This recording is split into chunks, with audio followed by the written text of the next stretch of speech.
Fala, gigante! Seja bem-vindo a mais um Papo de Gigante. Dessa vez eu tô aqui com ninguém mais, ninguém menos do que Priscila Plaça, ou Pri Plaça, né? Como tu gosta de ser chamada. Seja bem-vinda, minha gigante. Obrigada. E deixa eu contar pra vocês que eu tô hospedado aqui em um local maravilhoso em Vinhedo.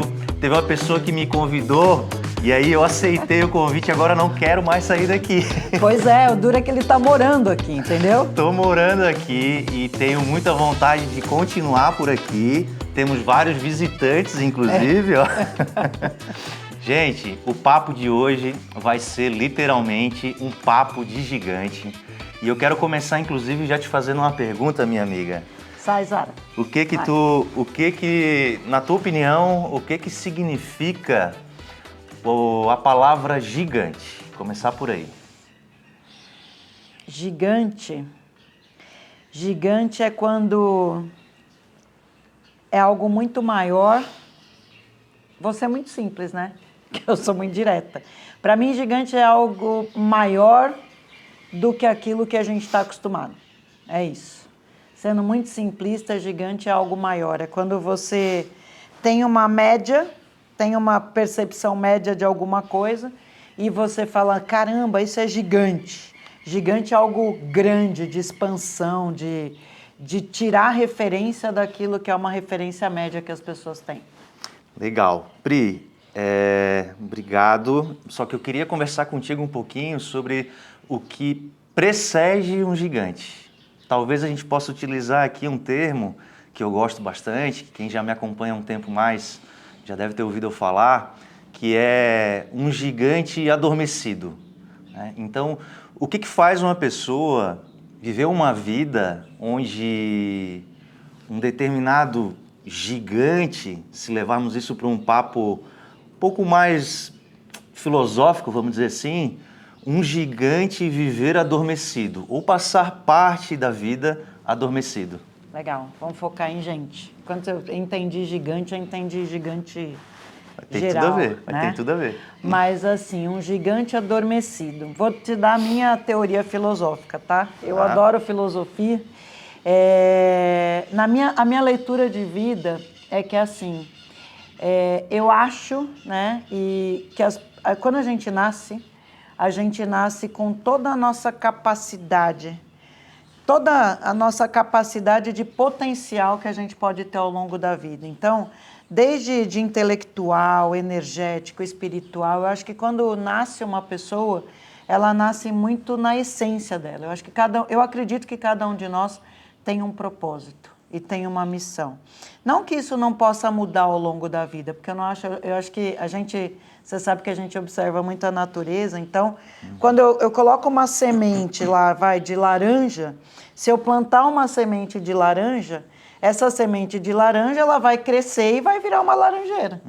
Mas a essência dela é a semente de laranja, é ser uma laranjeira, e a melhor laranjeira que dá fruto, que vai florir, que vai, enfim...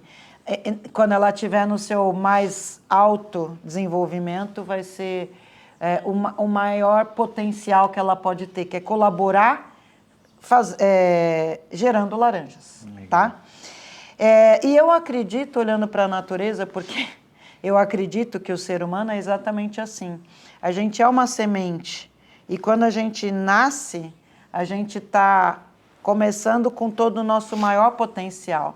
É muito estranho para mim você olhar uma árvore e não lembrar da semente, né? Então, a semente é a essência. A essência da laranjeira é a essência da laranjeira. A essência da Pri, a essência do Rodrigo, a essência de quem for, é a essência que a gente nasce. E aí, beleza, a gente vai para o nosso solo, que é a vida. Esse solo vai recebendo inputs, vai recebendo informação. Na maior parte das vezes, e aí é a minha leitura, a gente vai nutrindo essa semente de laranja. Então, quando a gente é criança, a gente ainda está com todo o nosso potencial. A gente vai crescendo e, à medida que a gente vai crescendo, o nosso entorno vai trazendo informações que podem fazer florescer a minha essência ou não. E eu acho que no mundo que a gente vive, quando a gente está lá na nossa essência da laranjeira, vou só usar isso como metáfora, tá? Adorei. A gente quer ser a laranja, mas aí vão falando, ó, não, você tem que ser abacaxi, ó, não, você tem que ser banana, olha, não, as laranjeiras... E aí eu acho que a gente vai recebendo uma série de informações na vida que muitas vezes o meio que a gente vive, e não estou dizendo que é tudo, mas em geral, vai fazendo com que aquela essência que era minha de ser laranjeira tenha que se comparar com os outros. E quando eu começo a parar de olhar para a minha essência e começo a me comparar com o outro, porque cada semente de laranja é única, cada uma é única, como cada ser humano é único, a gente nasce com a nossa individualidade, né?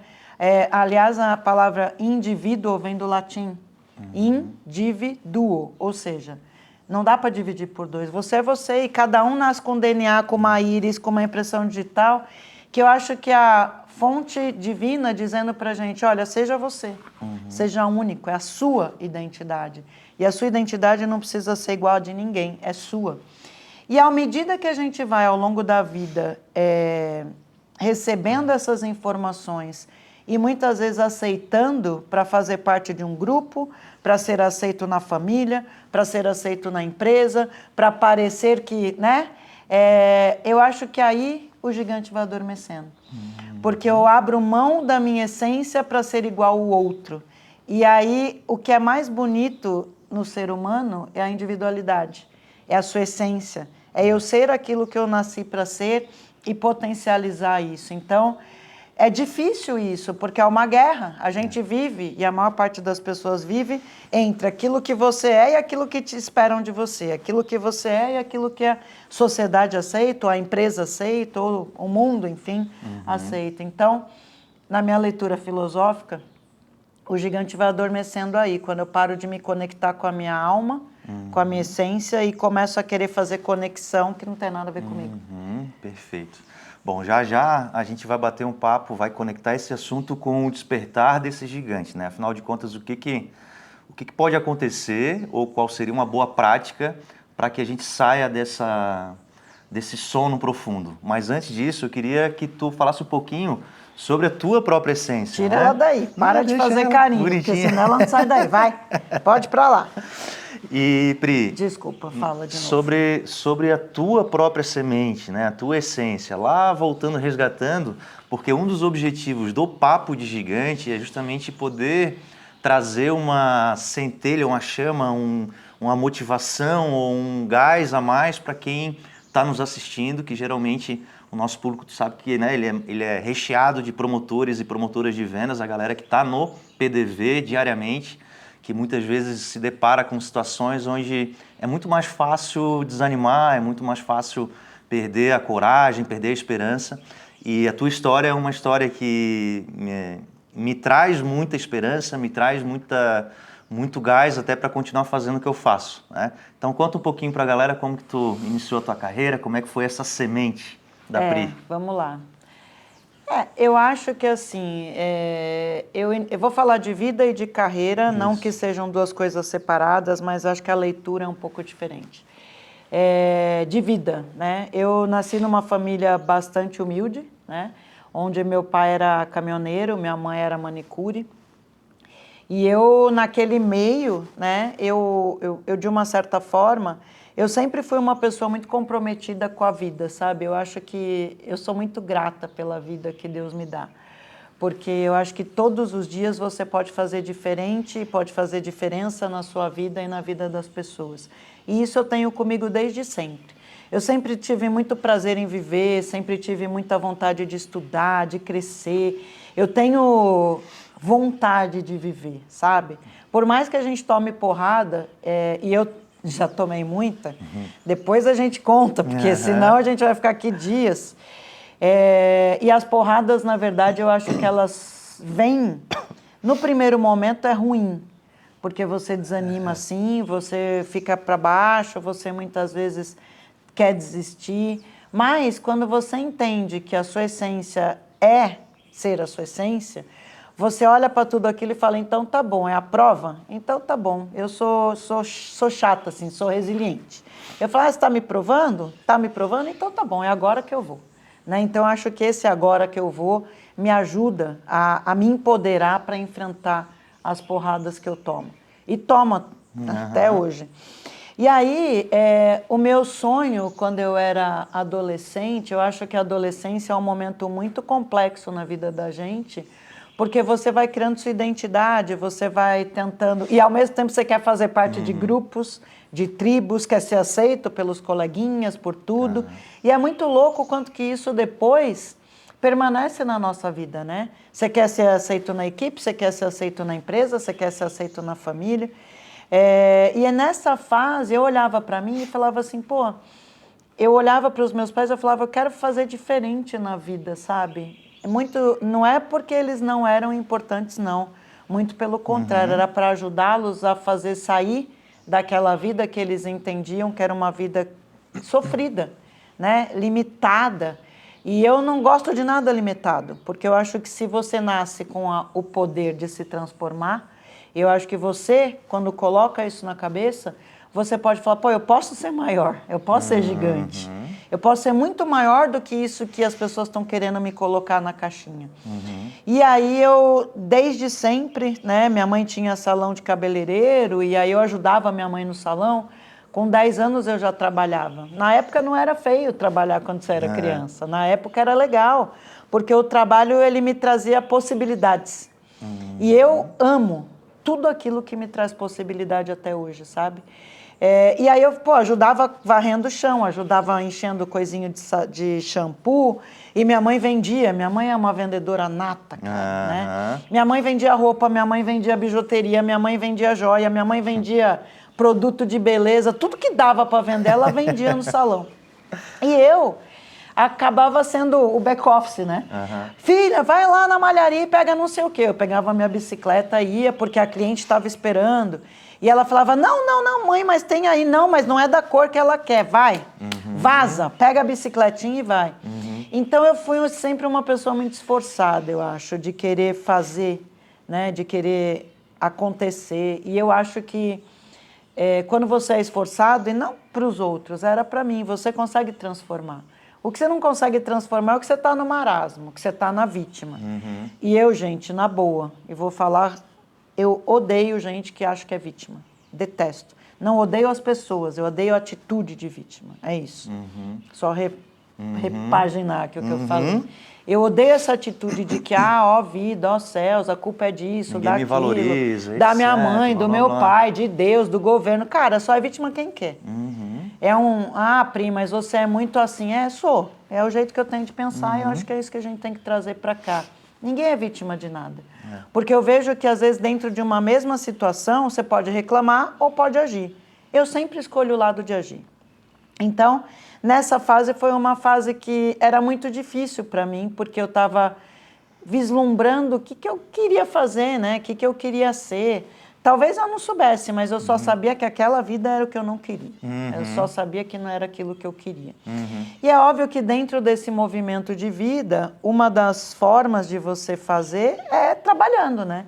Como eu venho de uma família muito simples, como eu falei, a melhor possibilidade que eu tinha na vida era trabalhar numa empresa na época que pudesse me dar aquilo que meus pais não tinham, que era segurança, o pingadinho todo mês, né? De ter certeza que eu estava lá com carteira assinada. E foi esse caminho que eu fiz.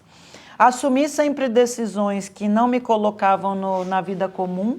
Então, assim, quando eu fui fazer o colegial, quando eu saí, eu sempre estudei em escola pública, né? E é por isso que eu falo que muitas vezes as pessoas vítimas falam, mas eu estudei em escola pública. Eu também. Eu também. Eu também sempre estudei escola pública. Meu pai nunca soube o que era um centavo da minha educação. Então, assim, sempre estudei em escola pública e eu fui fazer colegial técnico, porque na época, técnico era o que era mais valorizado. Eu sabia que daí eu podia ter uma carreira, podia ter estágio. Aí todo mundo, né? As meninas, principalmente na época, estudavam, né?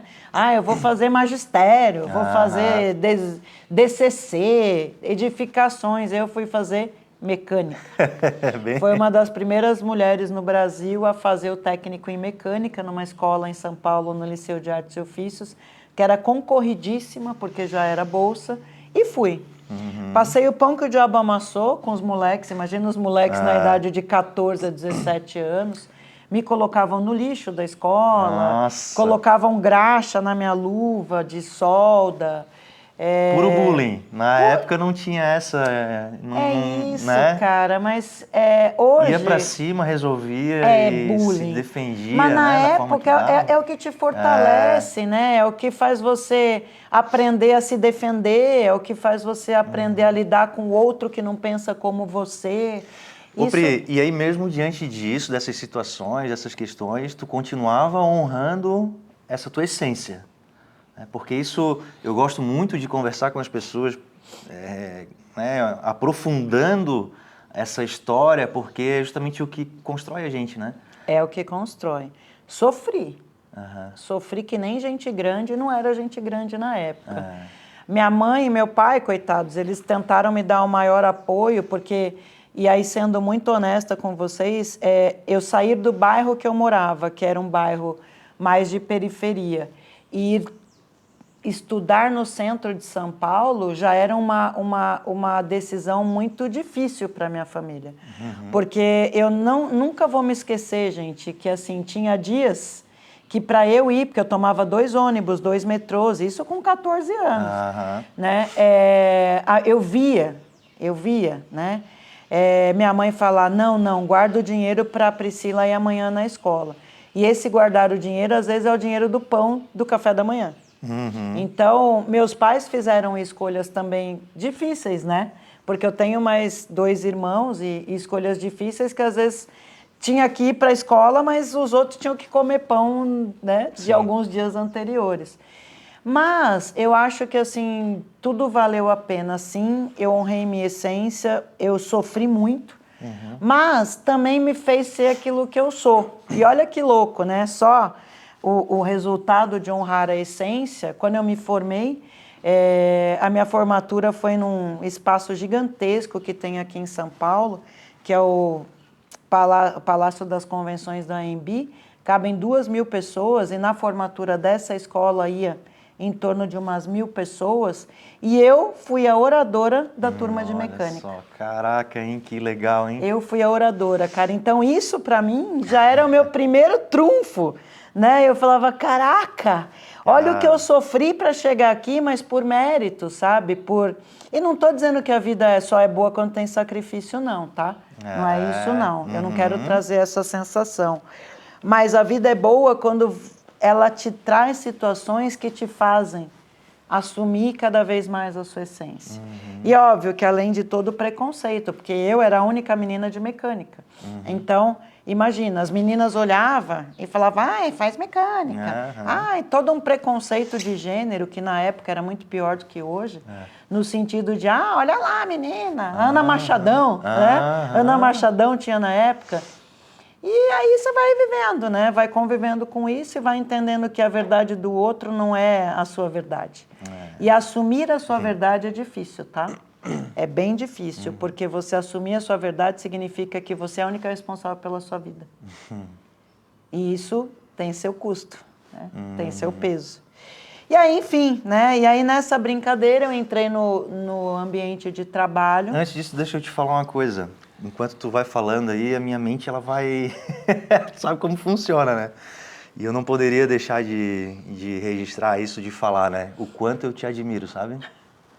Pela tua jornada, pela tua energia e o quanto eu agradeço por ter te conhecido da forma que eu te conheci, cara. Por favor. Porque eu tenho certeza que a gente tem um propósito gigante, literalmente gigante, em vários projetos, né? E tu vai falando e eu vou assim, cara, que legal, vai me dando... Vai me fazer chorar. Assim, cara, fui obrigado a falar sobre isso, né? Porque isso é a minha essência também, né? Que bom. E é o que eu quero que as pessoas percebam e tenham a coragem de seguir e de fazer. Né? Eu percebo, muito tempo passei também no mundo corporativo e né, trabalhando com muitas equipes e não como treinadora, né? Mas implementando tecnologia e, enfim, e observando líderes que eram tudo menos líderes, né? Desempenharem uma atividade que muitas vezes prejudicava o ser humano que estava do outro lado. E aí tá aqui do teu lado hoje, aqui na tua casa, me traz um brilho no olhar, assim, que esse cara, deu certo. Que bom. Porque assim como tu, eu também tive os meus momentos de dúvida, as minhas fraquezas, as minhas mazelas, sabe? Então, não, trazendo para o mundo corporativo, né? Como eu tenho muita honra de ter começado a minha carreira como promotora, onde que conecta, né? Porra, Pri, você acabou de falar que fez mecânica, por que você foi ser promotora? Vai para lá, Zara, por favor, vai para lá, vai. Eu comecei fazendo estágio como técnico em mecânica, como uma promotora técnica numa empresa de mangueira automotiva. E aí, cara, como eu sempre fui muito envolvida, sempre fui muito de estudar, sempre tive essa vontade de vencer, né? Não é vencer para ser melhor do que o outro, mas vencer na minha vida, para dar uma condição melhor para os meus pais, dar um pouco mais de estabilidade. Eu sempre me dediquei muito. Graças a Deus, na carreira corporativa, eu sempre estava lá, né? No potencial, porque eu sempre estudei muito para isso. E aí, eu cresci muito rápido. A minha primeira supervisão eu tive com 24 anos e logo em seguida eu passei para uma gerência numa outra empresa Trabalhei na Stanley de ferramentas, trabalhei na antiga Bachete de ferramentas e eu assumi uma gerência muito rápido. E isso era muito bom na época, mas foi muito ruim, porque eu não tinha a malícia de uma liderança. Eu não tinha a vivência que um líder que inspira precisa ter. Mas eu achava legal, porque eu ganhava bem, né? E estava dentro do meu foco, ganhar bem, dar uma boa vida para os meus pais. Aí dentro da Bacherte, eu já era gerente de marketing na época, porque depois eu saí de mecânica e fui fazer propaganda e marketing. E aí eu sabia que a empresa ia quebrar, como quebrou, porque em marketing a gente estuda muito mercado, cenário. E aí eu peguei e pedi demissão. E olha que louco, essa fase você não conhece. Tinha um fornecedor meu lá, que tinha uma agência de propaganda, e ele falou assim, pô, Pri, já que você vai sair, pô, você é uma pessoa que tem a pegada comercial, que tem essa visão e tal, você não quer ser minha sócia? Eu falei, vou. Foi meu primeiro movimento de empreendedora, foi com 24 anos, quando eu fui ser sócia de uma agência de propaganda. Moral da história, né? Eu não entendia nada de empreendedorismo, não entendia nada de negócio e achava que só trabalhando eu ia conseguir fazer o negócio acontecer. Até que eu fiquei uns 2 anos na agência no máximo. Enquanto a gente não ganhava dinheiro, foi tudo muito legal. Até a gente começar a ganhar dinheiro. E quando a gente começou a ganhar dinheiro, o negócio começou a mudar. Sim.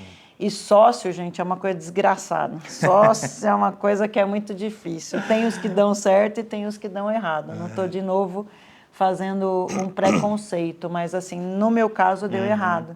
Aí, toda a minha ascensão de carreira, que eu já tinha ganhado dinheiro, já estava melhorando a vida dos meus pais, já tinha dinheiro guardado com 24 anos, porque eu sempre fui muito lúcida e consciente com relação a dinheiro. Até porque eu nunca tive, né? Então, assim, eu falei, cara, eu preciso guardar, preciso ter segurança, aquela coisa toda. Moral da história, tudo que eu tinha investido na agência, eu saí de lá com a mão nas costas, assim. Porque ou eu ficava doente, ou eu continuava naquele movimento e naquela época já foi o meu primeiro baque de carreira. Porque eu falei, porra, tudo que eu ganhei até aqui, eu deixei na agência. Eu saí da agência com a minha mesa, com a minha cadeira e com meus livros. Sim. Foi com isso que eu saí. E voltei, né, para minha casa, eu ainda morava com meus pais nessa época. Voltei para minha casa com isso e sem saber o que fazer. Quebrei. Eu, Priscila, quebrei. A agência continuou. Mas eu quebrei porque eu quis sair, porque não tinha a ver com os meus valores. Sim. E aí, só voltando à sua pergunta inicial, o gigante que preserva a sua essência, gente, ele não abre mão dos valores. Seja qual fase da vida tiver. E eu acho que os valores é o que me orientam até hoje. E aquilo que existia, eu não queria. E aí, de novo, eu não sabia o que eu queria, mas eu sabia o que eu não queria. E aí, nessa fase, cara, eu participava de processo seletivo para gerente. Só que eu vivi uma fase desgraçada no mundo corporativo, porque eu era muito nova para ser gerente. Sim. Então as pessoas achavam que eu não tinha experiência. Então o meu salário era muito alto para eu me recolocar no mundo corporativo. E por outro lado, as pessoas que tinham vagas menores, tipo promotor, vendedor, coordenador, não queriam me contratar porque na minha carteira eu já estava como gerente. Sim. E aí foi uma fase complexa de recolocação. E aí um amigo meu falou assim, não, Pri, pô, tem vaga lá na Coca. E aí eu chamei, né? Eu falei, e aí eu fiz o processo seletivo para entrar na Coca. E aí eu falei, cara, eu preciso trabalhar. Não, mas você é gerente. Eu falei, não, eu não sou nada, eu só preciso trabalhar. Eu precisava trabalhar. E foi aí que eu me recoloquei depois de um ano desempregada. E isso, imagina, impactando na vida da minha família também. E aí eu entrei como promotora. Eu pensei na minha cabeça, eu entro como qualquer coisa, só precisava trabalhar. E eu acho que a maior parte das pessoas que entram nas empresas, até como promotor, tá? Entram pensando nisso. A gente muitas vezes fala assim, não é que você tem o sonho de ser promotor. Eu não acho que as pessoas têm sonho de ser promotor. Eu acho que a gente entra como um trampolim. Mas a gente se apaixona. Aí é que tá, E aí é que entra a paixão. Então, nesse momento, por exemplo, quando eu entrei como promotora, para mim era uma reconquista. E eu falei, cara, eu vou começar do zero, mas eu vou fazer acontecer de novo. E aí eu comecei minha carreira corporativa e que depois parou só quando eu virei empreendedora. Mas aí sim, fui promotora, vendedora, passei para coordenadora de merchan, depois assumi algumas equipes que faziam projetos especiais, que eu vendo eles até hoje nas empresas. E aí, enfim, né? Aí é a carreira que a gente já sabe que... Depois entrei para a carreira executiva e só voltando, né, no papo de gigante... Quando eu assumi a minha primeira gerência, de novo, né, anos depois, e que foi numa empresa de alimentos, eu assumi minha gerência de treinamento e desenvolvimento de vendas, e eu sempre gostei de estar com a equipe. Eu sempre gostei de estar na muvuca, de estar com a equipe, de estar com as pessoas, aí vão chegar em pessoas. E eu, mesmo dentro da empresa... tive que assumir vários riscos, porque todo gerente tinha uma sala, né? E aí o meu diretor chegava para mim e falava assim, Priscila, você precisa ficar na sua sala. Eu falei, cara, eu não quero ficar na minha sala. Eu também nunca tive. Eu quero ficar com a minha equipe, eu quero que você tire essas baias aqui, porque eu não sei trabalhar sem estar na equipe, eu não sei trabalhar sem estar junto, discutindo coisas perto, eu não sei esse isolamento que muitas vezes o mundo corporativo traz para o líder. E aí é muito louco, porque nesse momento você também sofre preconceito, né? Por mais que as empresas falem, não, o líder tem que inspirar, tem que ser exemplo, o próprio sistema do mundo corporativo te separa da sua equipe. É muito louco isso. Então é isso. E aí foi... Muito bem. Foi daí para cima, graças a Deus. Muito bem, muito bem. Bom, a gente tem 3 pilares no Gigante do PDV. Um deles é mais conhecimento, o outro é mais valorização e o terceiro, não menos importante, é mais prosperidade. Muito bem, falando sobre conhecimento então, Pri, um dos pilares do Gigante do PDV, eu queria que tu comentasse um pouquinho a tua visão sobre a importância do conhecimento. Eu lembro da tua fala agora há pouco, que tu saiu de uma experiência e uma das coisas que tu levou foram os teus livros, né? Então fala um pouquinho sobre a Pri, desenvolvedora de pessoas, a Pri que hoje vive a essência de propagar conhecimento. Eu acredito, cara, que o conhecimento para mim, eu sempre estudei muito, né? E uma das coisas que mais eu acredito que faz com que as pessoas virem gigantes, né? É o conhecimento. E por que eu falo isso? Porque, cara, quanto mais você vai conhecendo, mais você vai entendendo, mais você vai se organizando, mais você vai tendo consciência, talvez até da sua essência, né? E quando você estuda, quando a gente... Eu não estou dizendo que conhecimento tem que ser só o acadêmico, eu falo que conhecimento tem a ver com a sua jornada. Eu gosto de livro, eu gosto de ler, eu gosto de ouvir podcast, eu gosto de... Tem a ver com curiosidade? Tem a ver com curiosidade. Tem a ver com curiosidade. Tem a ver com você não aceitar limites. Legal. Porque você, de novo, né? Eu já falei que, pô, você pode ser aquilo e beleza, mas o conhecimento, ele te... E não é o conhecimento para os outros, é conhecimento para você. Eu amo estudar, né? E eu sou curiosa. E fazer mecânica, para mim, eu acho que foi muito louco. O que eu uso de mecânica hoje, gente? Nada. Absolutamente nada. Mas o raciocínio lógico eu uso nos meus projetos até hoje, uso nas trilhas até hoje, uso nas jornadas até hoje. Quando eu desenho conteúdo programático, eu uso para tudo isso até hoje. E aí, tudo que eu fui fazendo, eu uso até hoje. Então, assim, foi literalmente da forma que eu aprendi? Não, mas isso da estrutura, da consciência, da mentalidade. E isso tudo, na verdade, é conhecimento. E conhecimento tem a ver com você estudar, você experimentar, você experienciar. Existe esse verbo? Existe. Experienciar algumas coisas. E tudo isso é conhecimento, né? Viver traz muito conhecimento. E isso tudo, eu acho que quando você quer ser além da média... Sim. O que eu falo da média? A mediocridade é você viver na linha média. E quando você quer viver do jeito que a maior parte das pessoas vivem, tudo bem se aceitar. Estar na mediocridade, não é um julgamento, tá? Estou falando, né? Literalmente, o que é a palavra mediocridade é estar na média. Legal. Quando você quer ser além, que é sempre o meu caso, além para você, tá? Não comparando com ninguém, você investe em você. E conhecimento, para mim, eu invisto em mim. Tudo que eu estudo, eu estou investindo no meu potencial. Eu estou investindo em querer fazer diferente. Eu estou investindo em querer sair da linha média. Porque, no fundo, as pessoas convivem com a média, mas elas não querem a média. Se você falar para uma pessoa, o que você sonha?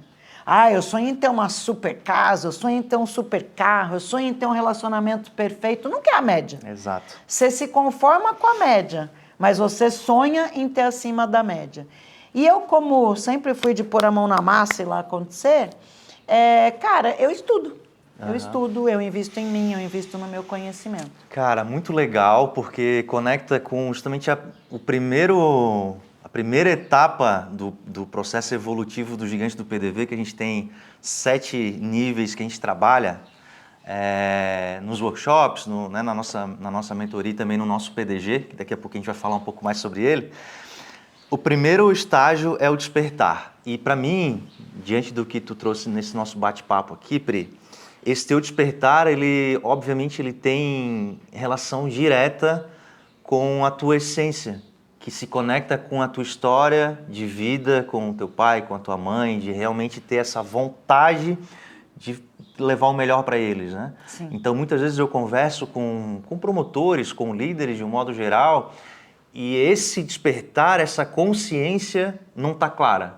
E aí, muitas vezes, a pessoa vai para o ponto de venda e se depara com qualquer que seja o desafio e ela acaba desistindo ou se frustrando, né? Ou até mesmo se vitimizando, como é o caso, infelizmente, de muita gente que chega, inclusive, num primeiro estágio aqui no Gigante do PDV. Mas logo acorda, né? Logo já entende o jogo e vem de uma forma muito diferente, trilhando essa jornada de desenvolvimento.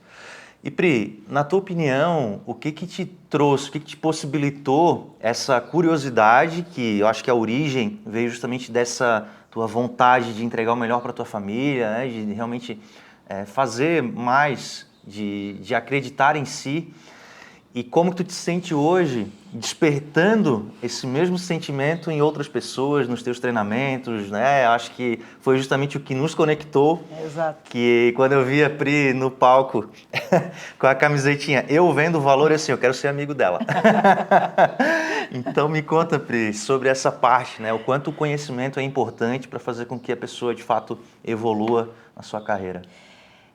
Eu acho que assim, quando eu estava no mundo corporativo, eu estou há 20 anos como consultora e mentora dentro das grandes empresas e treinando, desenvolvendo pessoas. Mas quando eu estava no mundo corporativo, eu cumpri o meu propósito, se eu posso dizer como uma boa vendedora, a minha meta de dar uma vida boa para os meus pais, uma vida melhor para os meus pais. Graças a Deus, perdi meu pai há um tempo atrás, mas eu tenho certeza que assim, eu fiz o meu melhor. Eu cumpri a minha missão com ele, como eu cumpro com a minha mãe, com os meus irmãos e com as pessoas que estão próximas. Porque eu tenho uma coisa muito clara.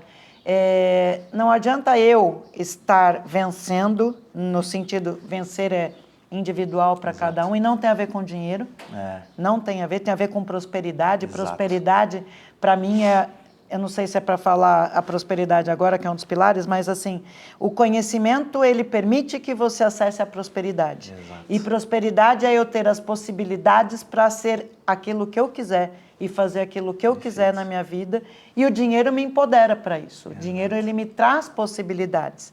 Mas não só dinheiro, eu tenho que ter saúde, eu tenho que ter relacionamentos bacanas, eu tenho que ser uma pessoa de propósito, porque não adianta você ter dinheiro e ser um imbecil. Exatamente. Não adianta você ter dinheiro e ser doente. Exato. Entende? Então, assim, a prosperidade para mim é mais ampla do que dinheiro.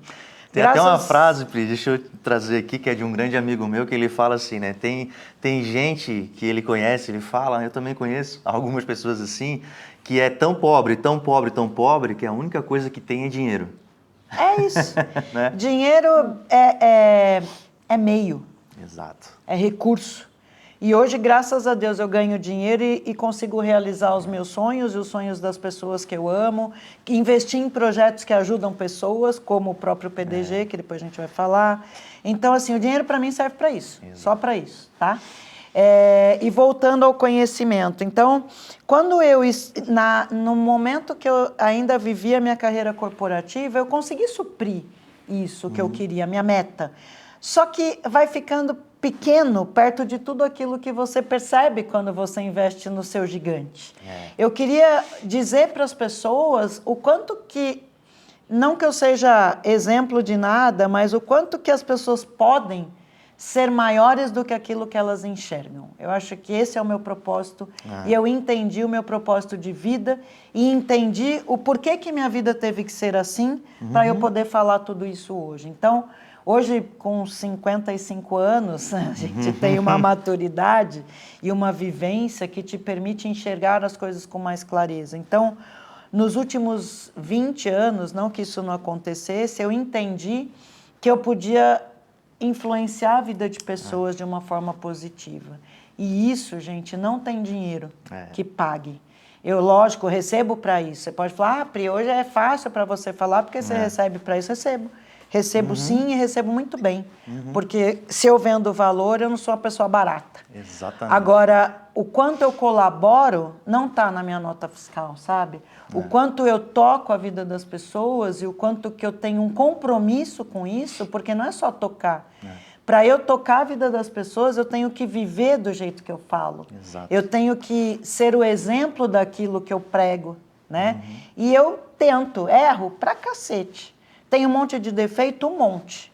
Vai perguntar para Paula, vai perguntar para minha mãe, vai perguntar para minha filha.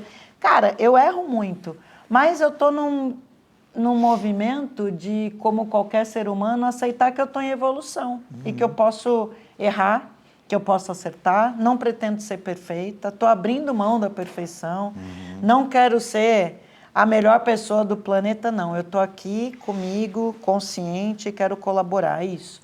Então, o meu movimento nos últimos 20 anos com o Venda de Valor, e eu acho que é aí que a gente se conectou, foi mostrar para as pessoas da área de vendas, né? O meu propósito sempre foi, desde sempre, mostrar para o vendedor que ele pode ser maior, porque eu sou um exemplo disso, entendeu? E às vezes o vendedor, assim como o promotor que está lá no ponto de venda, ele olha e fala, pô, ninguém está me vendo, ninguém está vendo o meu trabalho. Não é verdade, gente. Quando você está aqui, ó, conectado em ser gigante, a sua energia muda, as pessoas te enxergam, a empresa te enxerga, você tem novas possibilidades. Eu acredito que tudo é de dentro para fora, sabe? Não é de fora para dentro. De fora para dentro é vítima. Mas quando eu estou na minha brincadeira de vida, quando eu acordo legal, eu acordo todos os dias até hoje e falo, cara, hoje o dia vai ser ótimo. Exato. Mas é ótimo na crença, não é na fala. Exato. Entendeu? E aí as coisas vão, as coisas fluem. Como é que... Aí eu fui tentando, lógico que experimentar isso, mesmo como gestora, eu falava, porra, por que eu ponho um vendedor A numa região e não dá certo? Aí eu ponho o vendedor B na mesma região e dá certo. Exato. Sabe? Isso é ciência, gente. Não é, é porque aquele vendedor acordou. Aquele vendedor se entrega, aquele vendedor está fazendo. E os clientes são os mesmos. Então, eu comecei a crer que tudo é de dentro para fora. E aí eu junto o conhecimento que me leva à prosperidade. E isso tudo, já vou pegar o terceiro pilar, só acontece porque eu me valorizo. Exatamente. Eu tenho valor. Esse é o ponto, né? Porque o pilar, ele chama valorização, mas existe um segredinho ali que a gente usa, que no fundo, a gente fala sobre a autovalorização. Porque é com base nessa autovalorização que você vai ter o interesse em buscar o conhecimento, a curiosidade necessária para buscar o conhecimento, se conectar com pessoas que têm uma boa energia, que por consequência vai te gerar prosperidade. É isso, está tudo conectado. Esse é o ponto, né? E aí, só falando um pouco do pilar de valorização, né? A gente é treinado, e até dentro das empresas e na vida, lembra da sementinha, do solo? Exato. No vinho, né? A gente chama de terroir. A gente é treinado a achar que é o outro que tem que te suprir. A empresa que tem que me valorizar, meu chefe que tem que me valorizar, minha família que tem que me valorizar. Fala, é isso mesmo. Fala, cara. Se você não se valorizar, primeiro, ninguém vai fazer isso. E não espere isso do outro. Exato. Porque quando eu acordo, eu falo, pô, eu tenho valor. Eu ensino isso nas empresas, gente. Eu falo, cara, acorda de manhã, vai lá no espelho, olha pra você de verdade e olha no seu olho e fala, cara, eu tenho valor. Eu tenho valor. Quando você faz esse movimento todos os dias, o seu cérebro começa a trazer o seu gigante, ele começa a te fortalecer. Ah, Pri, mas não é possível, você toma porrada. Cara, tomo um monte. Tomo um monte de porrada, mas eu por dentro falo, cara, eu tenho valor, eu tenho valor, eu tenho valor. E quando você acredita que você tem valor, o mundo começa a te valorizar. Isso mesmo. Por acaso, você realmente tem valor, né? É, por acaso. Pri, a diferença entre ter essa mentalidade de encontrar e aceitar e viver o seu alto valor versus a arrogância. Que eu acho que é um ponto interessante, Vou tirar porque aqui, muita gente acaba confundindo um pouco esse papo, né? Isso é arrogância, isso é, nossa, é o meu ego, estou trabalhando o meu ego. Então acho que isso também é um papo legal da gente falar, é um papo de gigante, porque esse alto valor, ele não tem necessariamente uma ligação, né? Na verdade, não tem nada a ver com a arrogância, com ser melhor ou se sentir melhor do que outra pessoa, né? Ou superior a outra pessoa. Muito pelo contrário. Muito pelo contrário. Então, eu acho que aí começa a humildade. Isso. A humildade de você olhar para você, enxergar suas sombras, enxergar seus medos, enxergar suas inseguranças. Você nunca vai conseguir... E não é mental. Ele é por dentro, ele é maior do que só a mente. A mente é um recurso, é uma ferramenta para te trazer isso, mas não é só mental, é a crença. E crença não tem a ver com mente. Crença, na minha leitura, tem a ver com fé. E fé tem a ver naquilo que se acredita. O que você acredita é o que vai acontecer. E eu acredito muito nisso. Eu sigo muito uma mulher do século passado que chama Florence, e ela fala que palavras são sementes.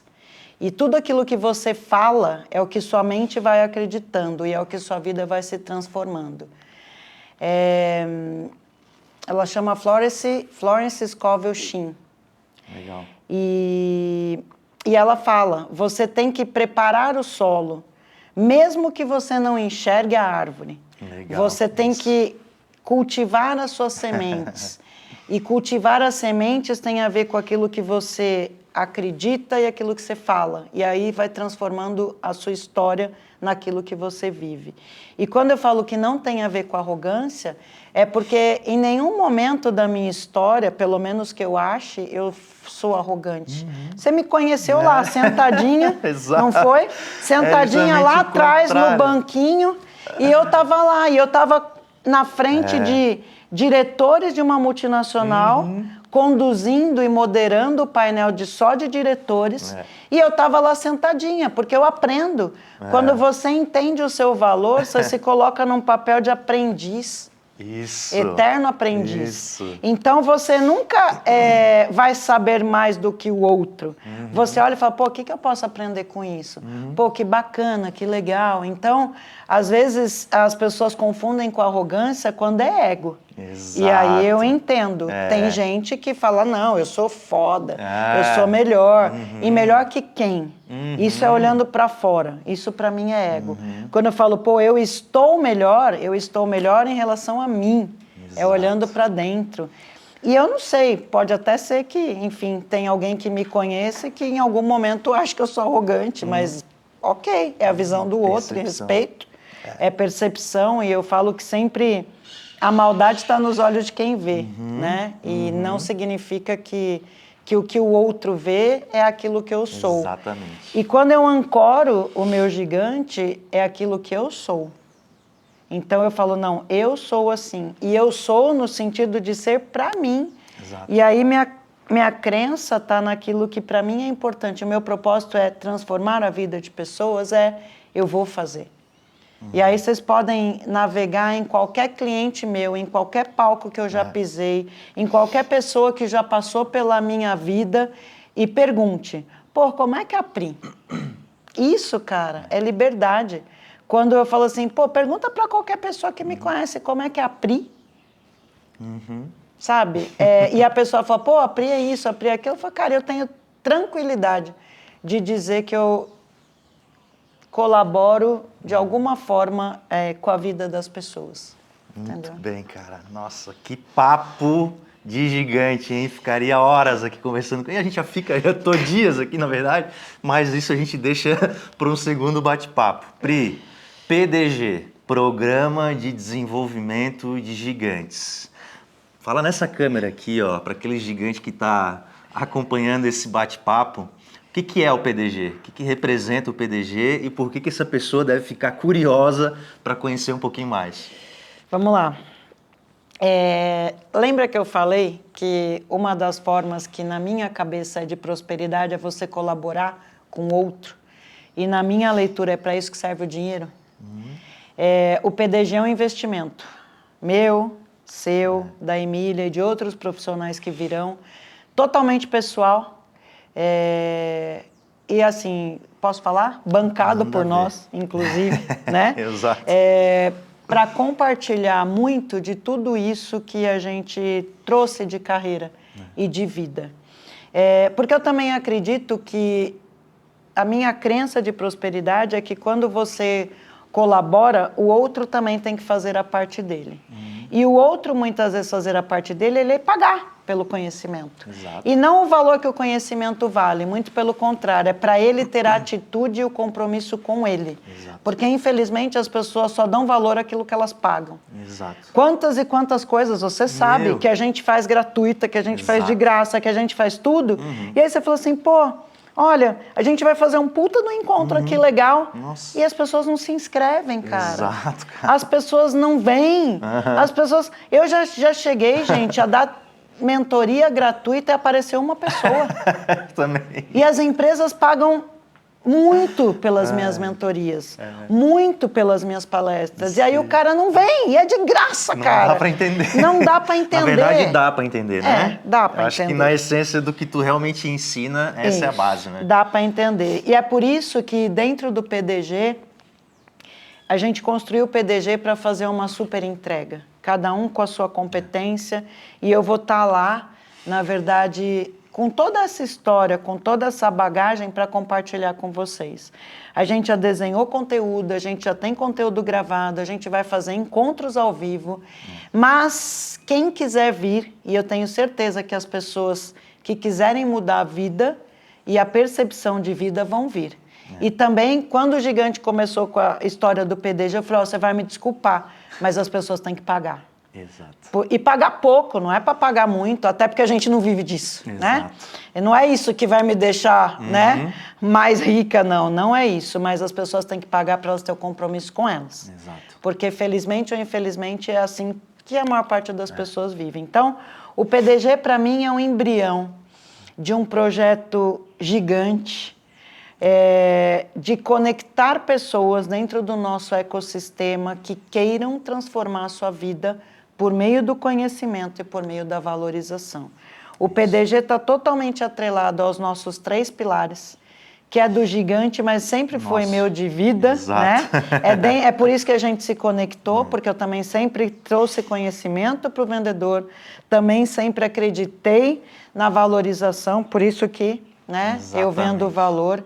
E qual que é a minha parte do PDG? A minha parte do PDG, por enquanto, é usar as técnicas que hoje eu aplico nas grandes empresas, nas equipes de vendas, para ajudar o promotor a ganhar mais espaço com o método na conversa de vendas lá no PDV. Então, assim, se você tem uma conversa estruturada com o gerente, com o dono, com o chefe de seção, seja com quem for, com certeza você vai ter uma oportunidade muito maior de ganhar espaço. E por que eu falo de ganhar espaço? Porque na maior parte das vezes a gente é medido por isso, né? Ou por share de gôndola, ou por presença do produto no PDV, ou por ponto extra, enfim. Então, o meu papel dentro do PDG, para colaborar nesse primeiro momento, é te ajudar com o meu método integral para você melhorar a sua performance lá como promotor. É fantástico isso, porque a gente... Bom, eu estou na área de trade já há alguns anos também, muito na parte de tecnologia, trazendo facilidade para que as empresas conseguissem ter uma visão estratégica da execução.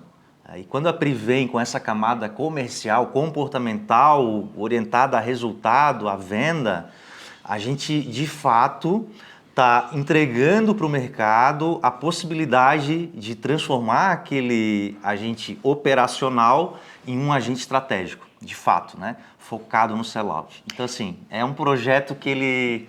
Pena que a Emília não está aqui com a gente agora nesse momento, mas a gente vai gravar um conteúdo ainda em conjunto. Com ela. E é muito louco, né? Porque, assim, o que eu sempre ouvi, né, gente, muitas vezes, e vocês sabem que a vida como ela é, e aqui vocês sabem que eu sou muito de verdade. Muitas vezes, quando eu chegava com os projetos para as empresas, para treinar, eu já treinei muito promotor, já fiz muitos programas corporativos, né? Fotografia de sucesso, OBM. Cara, eu já fiz 300 mil guias de execução, online, presencial. As empresas muitas vezes falavam, e depois da pandemia ficou pior, tá? Ah, não vou treinar promotor. É muito caro treinar promotor, o turnover é muito alto e não sei o quê. E quando a gente desenhou o PDG, até pelo custo, né, que é praticamente o custo, foi para isso. Eu falei, cara, vamos quebrar a bengala, né, das empresas de falar que não pode treinar promotor porque é caro. Entendeu? Então, não é só por isso, né? Na verdade, vai ter valor acessível, o conteúdo é um puta conteúdo de profissionais como eu, como você, como a Emília, mas de outros que vão vir, que realmente tem bagagem de mercado, para que a gente consiga entrar e fazer a transformação na vida de mais pessoas. E para desenvolver o PDG, lembrando que a gente, bom, eu já faço pesquisa e converso com quem está lá na ponta há um bom tempo. Em 2019, a gente fez uma pesquisa nacional para entender o perfil do promotor de vendas do Brasil. A gente repetiu essa pesquisa recentemente, então a gente tem dados reais para justamente apoiar tanto aquele ser humano que está lá muitas vezes se sentindo isolado, abandonado, muitas vezes porque a empresa não enxerga essa possibilidade de entregar conhecimento, capacitação de alto nível. Então, um dos objetivos é democratizar o acesso a esse conhecimento, e aí a gente utiliza, obviamente, a nossa plataforma para isso. E assim, né, eu estou muito feliz, eu queria deixar registrado aqui mais uma vez, né, chego a me emocionar, eu quase não choro. Não, nunca. Mas é um projetaço, é a materialização de um sonho chamado Gigante do PDV, que começou como clube do promotor, em uma fase minha também de descoberta, uma fase minha onde eu também duvidei muito da minha capacidade, da minha visão, eu me senti também rejeitado. Então a gente compreende, e talvez essa compreensão, esses desafios que eu passei, que a Pri passou, que a Emília também passou, pelo que a gente já conhece da história dela, inclusive a gente esteve recentemente fazendo um churrasquinho na casa dela, né? Desculpa aí, mas rolou. A gente conhece a essência das pessoas que formam o PDG, e eu não tenho a menor dúvida de que se você tomar uma decisão de pelo menos ficar um pouquinho curioso ou curiosa, você vai ter a oportunidade de se surpreender e de trilhar uma jornada em prol da sua prosperidade. Então, acho que... E sair do papel de vítima, né, gente? Porque, tipo assim, vocês vão ver depois que os valores é tipo uma pizza, né? Assim. Exato. Então, você não vai mais poder falar, a empresa não investe em mim, eu não tenho mais oportunidade, porque é caro estudar. Acabamos com todas as bengalas, tá? Esquece. Acabamos com todas. Esquece. Então tá, Pri. É isso. Uma frase para fechar o nosso bate-papo de hoje, o nosso papo de gigante. Eu queria que tu olhasse para essa câmera aqui, ó, e desse um recado para um gigante que está nos assistindo agora, está nos ouvindo. Cara no sentido não de gênero, tá? Cara no sentido de um cara foda, meu. assim, né? É meu, mas não dá pra ser meu, né? Então, assim, cara, olha pra você, olha no fundo dos seus olhos e veja o que você quer pra sua vida. O que você quer construir? Qual o propósito? Qual que é o legado que você quer deixar para sua família, para as pessoas que você ama? E o que eu quero dizer, desculpa, não é só uma frase, olha para você no fundo dos olhos e fala, cara, eu tenho valor. O dia que você acreditar nisso, você transforma a sua vida. É isso.